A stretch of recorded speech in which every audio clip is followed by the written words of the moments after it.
안녕하십니까. 명품 변호사 조용주 변호사입니다. 상속과 증여와 관련된 이야기들을 계속 하려고 합니다.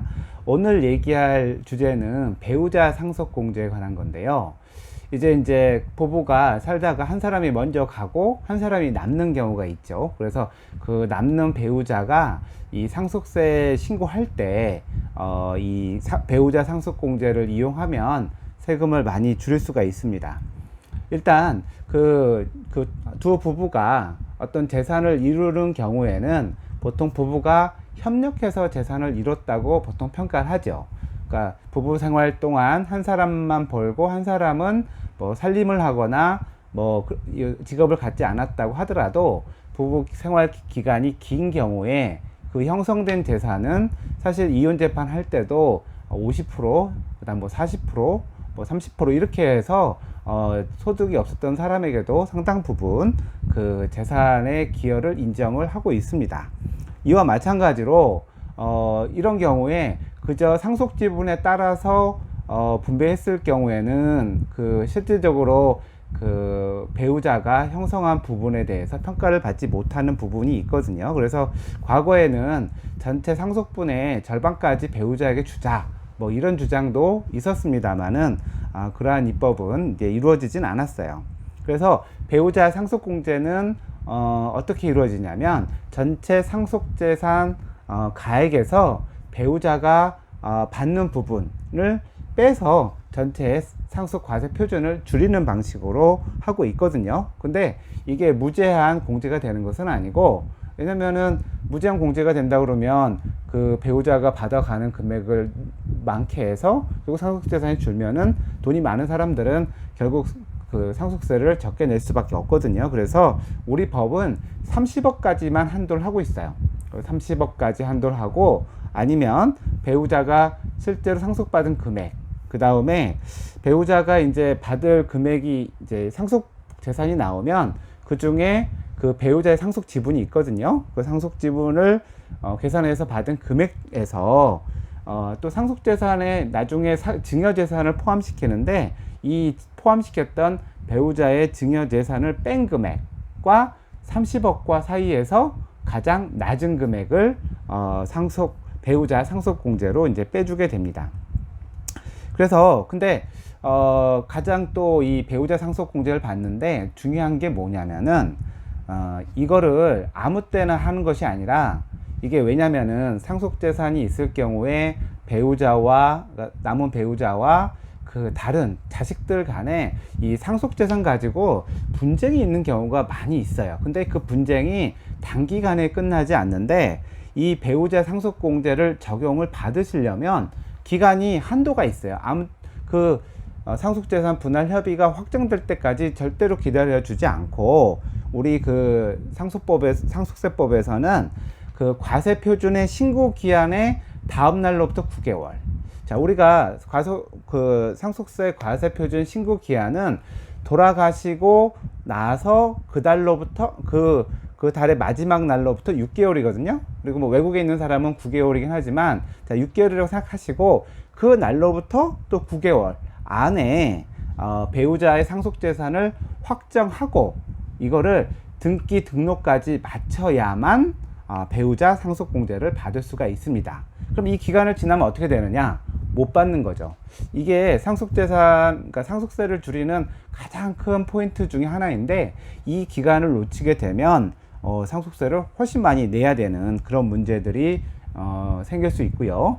또 한 가지 또 중요한 점은 협의를 하더라도 부동산이나 자동차나 이렇게 등기나 등록이나 또 주식은 명의개설까지 해야 되는데, 이거를 그 기간 내에 다 맞춰야 돼요. 다 맞춰야 되는 점이 있습니다.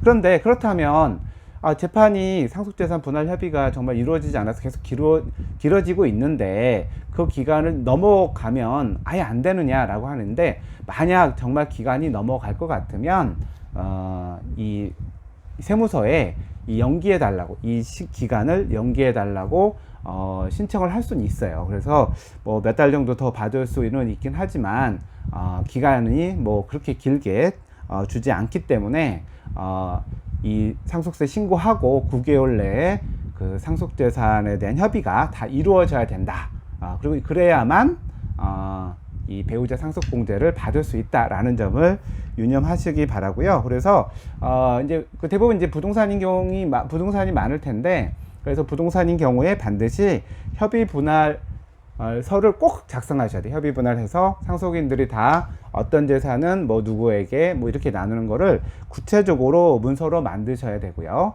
그 다음에 이걸 원인으로 해서 등기까지 하셔야 됩니다. 그리고 이게 최저한이 있어요. 아무리 이제 그 배우자가 받은 증여가 얼마 안 되고 하더라도 일괄적으로 5억까지는 공제를 해줍니다. 5억까지 공제해주고, 그래서 이런 인적 공제가 크게 배우자 상속 공제가 있고, 그 외에 이제 자식들 같은 경우 있잖아요. 자식들이 공제받는 경우가 있고, 그 다음에 뭐 장애인 공제도 있고 여러 가지가 있는데, 그 나머지도 뭐 최대한 받을 수 있는 게 또 5억까지 가능하거든요. 그래서 10억까지는 상속재산이 있더라도 배우자가 있는 경우에는 10억까지는 공제 받을 수 있고, 배우자가 없는 경우에는 5억까지는 공제를 받을 수 있다라는 그런 의미가 되겠죠. 근데 그 배우자는 어떤 사람이냐? 사실혼인 사람은 안 되고요. 법적으로 혼인신고가 되어 있는 사람이어야 됩니다. 근데 어떤 경우가 있냐면, 이렇게 이제 협의 이혼하려고 이제 준비하고 있는 경우가 있잖아요. 뭐 예를 들어서 이제 숙려 기간이 있고, 그래서 3개월 후에 와라 라고 했는데 그 사이에 한 사람이 죽었어요.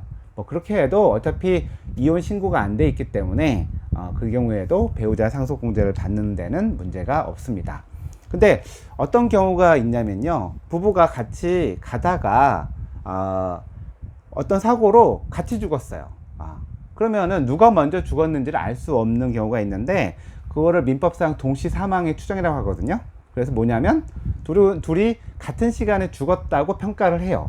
그러면은 누구를 상속받고 이럴 수가 없잖아요. 그러니까 확실하게 앞에 사람이 먼저 죽고 뒤에 사람이 죽으면 그거는 시간 차이가 나기 때문에 배우자 상속공제가 적용이 될 수가 있는데요. 뭐 둘 다 발견했을 때는 둘 다 죽었어요. 근데 언제 죽었는지 몰라요. 근데 그게 같은 날 이루어져서 그러면은 같은 시각에 죽은 것으로 민법에서는 추정하기 때문에 이때는 상속분을 각각 계산을 하고 배우자 상속공제는 인정되지 않아요. 근데 어떤 분이 먼저 돌아가신 게 확실하고 나중에 다른 분이 그 이후에 돌아가셨다는 게 명백하게 밝혀진 경우에는 나중에 돌아가신 분이 배우자 상속공제를 받을 수 있겠죠. 그러니까 계산적으로. 그리고 나서 또 상속인들한테 갈 텐데, 이때는 1년 만에 어떤 제도가 있냐면 단기 재상속에 의한 세액공제 제도가 있거든요.